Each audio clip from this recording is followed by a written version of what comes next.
Hello everybody, how are you guys doing? My name is Katrin Chong.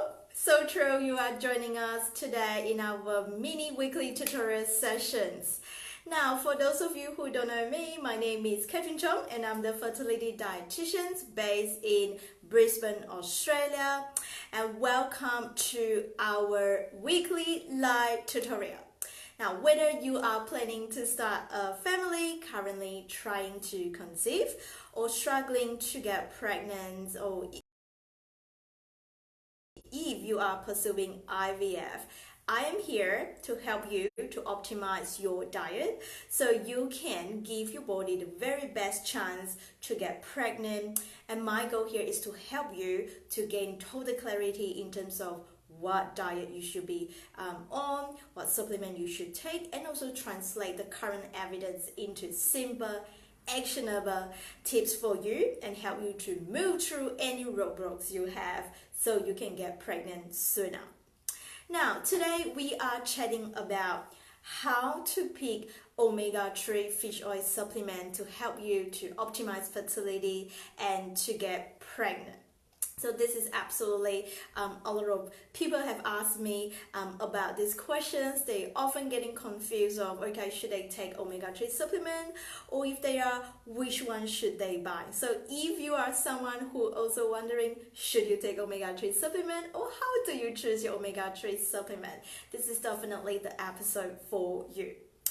Now, to get us started, let's just talk about omega-3. So if you have followed me long enough, omega-3 definitely is my favorite nutrient, I should say. So basically, what is omega-3 fats? It's also known as the healthy fats, which include what clinically called ALA, EPA, and DHA. Now, ALA is found mainly in plant sources such as flaxseeds, soybean, and canola oils. And DHA and EPA are mainly found in fish and also other seafood. Now, getting enough of EPA and DHA is absolutely essential. So you can gain from either fruits and or supplement, and it's the only practical way that you can increase your omega-3 level. Now, your body can also absorb from the plant source, such as from ALA. However, though, it's just not efficient enough to convert into the active form. And the amount that actually convert is very small. And I'm going to explain you a little bit more in detail later in today's episode. Now, omega-3 has been very well researched when it comes to general health, and there's a lot of study linked with heart conditions in terms of improving cholesterol level, cognitive health, your brain health, with emotions and mood, or even for stress. Now, when it comes to fertility, here is what the research are saying. So recent study has shown that omega-3 can help to improve the egg quality and reproductive function, especially women progressing into an older advanced age, like such as women above 30 years old. Another recent study, a large prospective study, also found that omega-3 level was associated with higher probability of clinical pregnancy and also live birth, especially for women undergoing IVF treatment. And just to give you specific numbers in here, so for every 1% increase in omega-3 level, the probability of clinical pregnancy and live birth rate basically increased by 8%. So you can see that by having adequate amount of omega-3 in your diet absolutely has a significant role and plays such a difference when it translates into the actual pregnancy outcome. Now, the other benefits of having enough omega-3 is also linked with promoting anti-inflammatory effects that can also help with the implantation stage. And higher omega-3 also linked with delay in ovarian aging.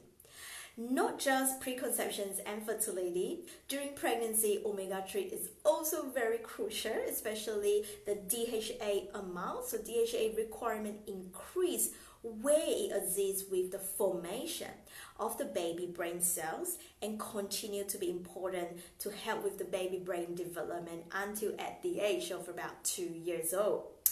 Now, in my practice, I recommend clients to do a test, what we call omega-3 index scoring. So basically, it's a very simple skin prick test. We just collect a very small amount of blood sample from the fingernails, and we would be able to find out what exactly is your current blood omega-3 level, reflecting in the past 3 or 4 months in terms of either from your diets and or from your supplement. So one of the the advanced technologies that we use in here is we able to find out what exactly your omega-3 level are before we actually recommend you, okay, how much omega-3 you really need to take, or is it sufficient enough from your diet that you don't even need any extra supplementation. So my approach is always to personalize to your need. I don't have a blanket, supplements or the dose for everybody else, because really you are unique and everybody nutrition's plan will be different as well as their supplement plan. So generally, once I got that result, I will be able to tailor the recommendations to the client needs, and to repeat again in 3 to 4 months to see if there's any difference in making the values going up to the optimum range, right? So that's what I would do in my practice.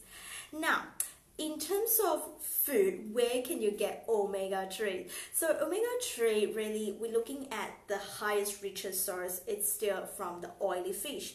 So the current recommendations, the current guidelines suggest that not just during pregnancy, but for women who prepare for trying to have a baby, you want to ensure that your diet is to have at least about 200 milligram of DHA and also EPA before and during pregnancy, which is equaling to roughly about 2 serves of oily fish per week.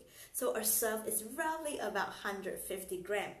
Now, in terms of what are the best sources of omega-3 fish, so we are looking at oily fish such as salmon, trout, sardine, mackerel will be able to providing the best omega-3 source. Other fish such as John Dory and snapper, or even barramundi, they aren't so oily. They are not the highest source of omega-3. However, it can still provide you with a great amount of omega-3 from your diet. Now, in terms of supplement, so if you are certainly someone don't like to eat any fish or not having enough of fish, or if you are currently a vegetarian or vegans, then that might mean that you may require a fish oil supplement to help you to boost that omega-3 level, right? Now, as usual, my best advice is always consult your fertility dietitians and your doctors before you comment any supplement, and also to help you to really look for the right brand and the right dose for you. Now, as promised, today I'm going to share with you 3 hot tips in helping you to choose the best form of omega-3 supplement to boost your fertility and also during pregnancy. So here's my hot tips. Number 1, so make sure that your supplement contains DHA, or you might see a long term saying that docosahexaenoic acid. I hope I pronounced it right. So when you are looking for the supplement, making sure that you really want to look at the nutrition panel that is at the back of the fish oil supplement, right? So to give you an example, now this is not a fish oil supplement, but I do have an example I just want to show you. So don't look at the front. So the front, typically you might see it will say fish oil 1,000 milligram, 1,005 or 2,000. That just means the amount of the oil that's in each capsule. So what you really need to do is you need to look at the back of the panel to really find out what exactly is the content of DHA and EPA, right? So check the serving size and have a read what exactly is the product telling you in terms of how many do you need to take in order to gain this amount of DHA, right? So for example,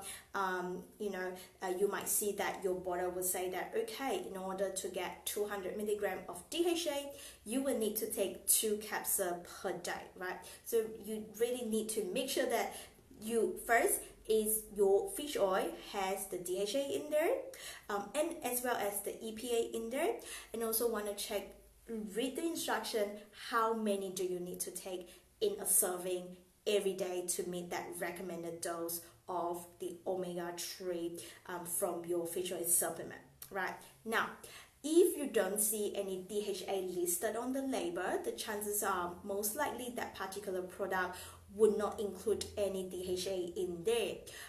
Like I say, DHA, it's one of the crucial omega-3 component that we also want you to have more. There's a minimum amount that we want to reach, especially during pregnancy.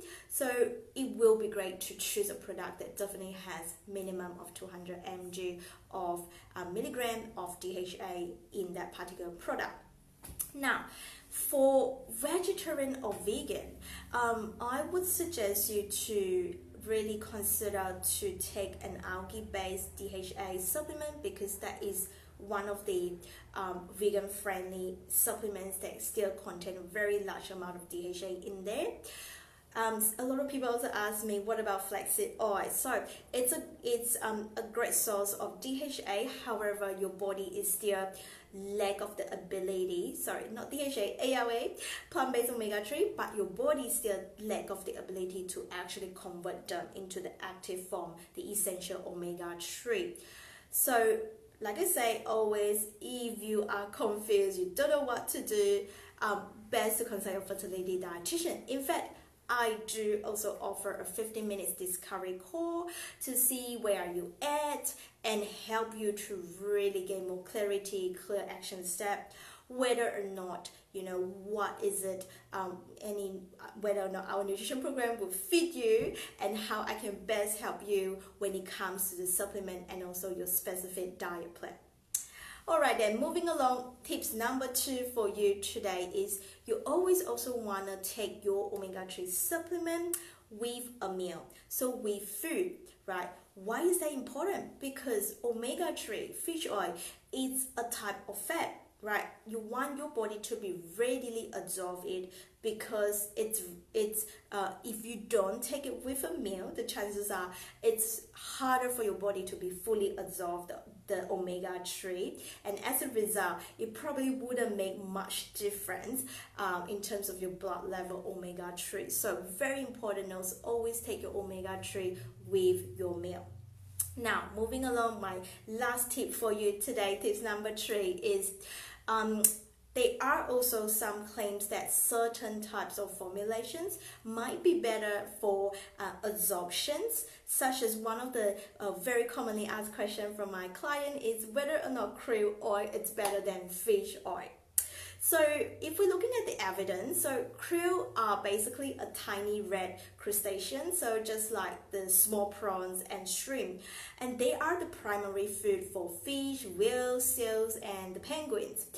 So basically how the krill oil was made is extracted, the oil is extracted from the krill by a cold vacuum process. Now, krill oil does contain omega-3, however, the level is a lot lesser or slightly lower depending on the brand that you get than the standard amount of the fish oil. So there are some claims that you might see that claiming that krill oil is more effectively, much better absorption than fish oil, and they are relatively much more expensive. The other difference, I guess, is that krill oil is also marketed to contain a special antioxidant. They might help to relieve the joint and inflammation. Now, however, if you're looking at the evidence in terms of whether or not the benefits of fertility and pregnancy, is just still not enough for me to really recommend krill oil over fish oil. At the end of the day, when we're looking at the omega-3 benefits for fertility and also during pregnancy, we really are looking at the amount, the concentration that you are getting from the supplement. So I would say at this stage, I will be much confidently recommending you, if you need to, is to take a fish oil supplement. But again, I'll be more specifically looking at how much are you getting in that particular product, right? Now, there are also some important notes for you to, really take notes of when it comes to fish oil supplementations. Why? Because when you're taking too much, that can also cause some adverse effects. For example, if you are on a very high dose at the moment, so you plan to take a high dose of supplementation, so anything more than about 3,000 milligrams of EPA and DHA, I would strongly recommend you to check with your medical practitioners before you commence them. And omega-3 may also interact with the medications like warfarin, or if you are on any procedure of fertility treatment, it is also advised to stop before you go on any procedure. It's just because of the risk of bleeding. So make sure that you do talk to your pharmacy and your doctors before you start any fish oil supplement. And a few more things to also I want you to take note is, make sure you avoid cod liver oil, especially if you are trying to have a baby. Why? Because it does contain vitamin A and vitamin in there. It's different from fish oil, so a lot of people is also confused about fish oil between cod liver oil. And most likely you might exceed the daily safety limits of vitamin A and D. So make sure that you do. You also should also avoid the cod liver oil, especially during pregnancy. Alright then, there you have it, my 3 hot tips for you in terms of how to help you to pick the right omega-3 supplement. Now, to help you to get started, I also created a free fertility diet challenge, which includes a 5-day meal plan for you. You can download my fertility meal plan at katherinechong.com.au/fertility diet challenge. If not, I will also attach the link down the description box below. And make sure you download it and get it started right away to really feel the difference how a fertility diet can help you to maximize your fertility. Now, if you enjoyed this episode, don't forget to press the subscribe button and the like and share button, and leave a comment down below. Tell me what is the one thing you have learned from today's episode. I would love to hear from you. Thank you so much for watching. I will see you again next week, same time at the same place. Bye for now.